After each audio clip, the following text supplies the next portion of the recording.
For salmon and trout fishing on Lake Ontario, there's really 5 particular species that we're after.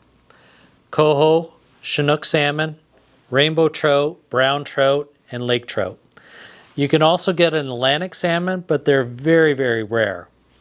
So of those 5, those 5 particular ones, they all have their own unique qualities.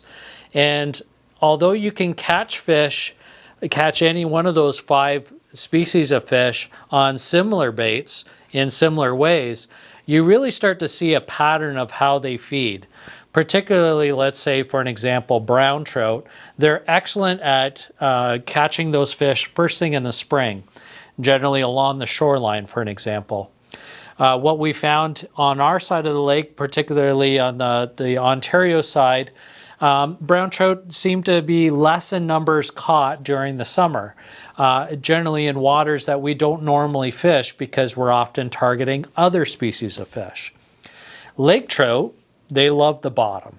They love structure. They love hard bottom like rocks, and they generally don't seem to foray too much higher in the water column unless there's an anomaly where the bait fish are up high in the water column and they need to go there.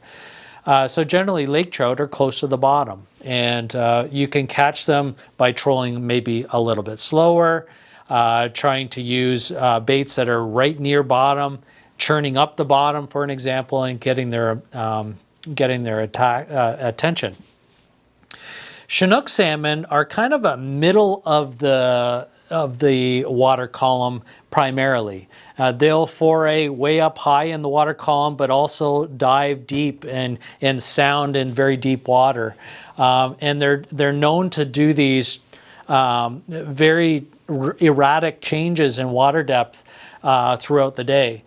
So they're not so specific on structure, for an example, or holding tight to bottom, let's say, all the time, and they're not necessarily always related to the surface, such as, for an example, rainbow trout in the open waters, or even coho salmon that tend to find themselves in the upper part of the water column. Chinook salmon are one of those, I guess, gypsy type fish. They're just constantly on the move, and they're a little bit unpredictable at times. So it's really an interesting dynamic. So generally when we're trolling for fish and you want to just catch fish, not necessarily hone in on one particular species, you'd like to put out a diverse amount of rods and presentations so that you can cover all these different depths and fish in different ways so you can catch all 5 of those main species of fish.